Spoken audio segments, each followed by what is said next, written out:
Heart of the ocean भाग 71। श्लोक ने जब आकांक्षा को इतना परेशान देखा तो तुरंत उसकी आंखों की पट्टी खोल दी। आकांक्षा ने जैसे ही आंखें खोलीं, उसे श्लोक के चेहरे में प्रशांत का अक्स दिखने लगा। उसने घबराकर श्लोक को धक्का दिया और चिल्लाने लगी, तुम झूठे हो, मुझसे दूर रहो। श्लोक इस अचानक हुए हमले से संभल नहीं पाया और पीछे हट गया। उसने शांत स्वर में कहा, आकांक्षा देखो, मैं हूं तुम्हारा डॉक्टर साहब। लेकिन आकांक्षा का मानसिक संतुलन इस वक्त बिगड़ा हुआ था। उसने तकिया उठाकर श्लोक पर फेंका और चीखी, मैंने कहा दूर हो जाओ प्रशांत मुझसे। श्लोक के कानों में जब प्रशांत का नाम पड़ा तो उसने गुस्से में अपनी मुट्ठियां भींच ली। उसने आकांक्षा के कंधे पकड़कर उसे झकझोरा। होश में आओ आकांक्षा, मैं प्रशांत नहीं, श्लोक हूं।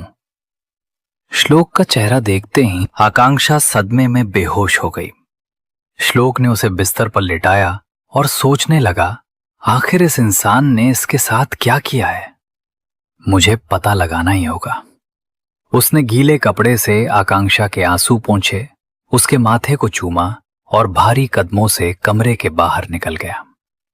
नाइट क्लब में दुश्मन का आमना सामना। श्लोक दिल्ली के एक बड़े नाइट क्लब के बार काउंटर पर बैठा ड्रिंक कर रहा था। उसे बार बार आकांक्षा का उसे खुद से दूर करना और उस दूसरे आदमी का नाम लेना याद आ रहा था। तभी नीले सूट में एक शख्स आकर श्लोक के बगल में बैठा। उसने श्लोक की उदासी देखकर कहा, लगता है लाइफ में काफी परेशानी है, तभी अकेले बैठे हैं। श्लोक ने बिना उसकी तरफ देखे कहा, कभी कभी अकेले रहना जरूरी होता है, वरना हमारा गुस्सा अपनों पर निकल जाता है। उस आदमी ने ठंडी सांस भरकर कहा, शायद आप किसी से बहुत प्यार करते हैं, सबको अपना प्यार नहीं मिलता। श्लोक ने अपनी ड्रिंक खत्म की और कहा, अपनी जिंदगी से भी ज्यादा।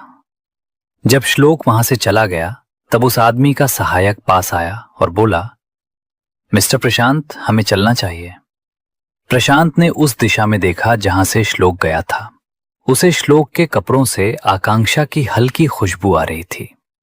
प्रशांत आकांक्षा के लिए बेहद पॉजिटिव था, लेकिन उसने सोचा कि आकांक्षा उसके अलावा किसी और से प्यार कर ही नहीं सकती, इसलिए उसने श्लोक पर ध्यान नहीं दिया।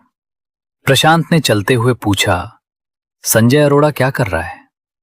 सहायक ने जवाब दिया, सर, अग्निहोत्री कॉरपोरेशन हमारे साथ एक डील करना चाहता है।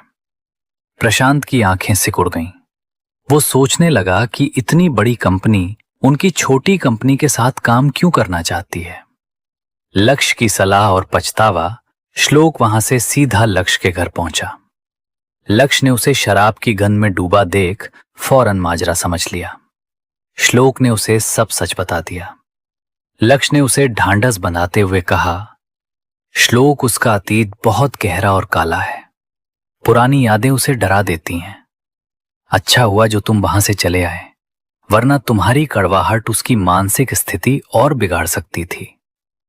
देर रात जब श्लोक घर पहुंचा तो कमरा अंधेरे में डूबा था। आकांक्षा अब भी सो रही थी, पर उसका चेहरा पीला पड़ गया था। श्लोक को अपने दिल में टीस महसूस हुई।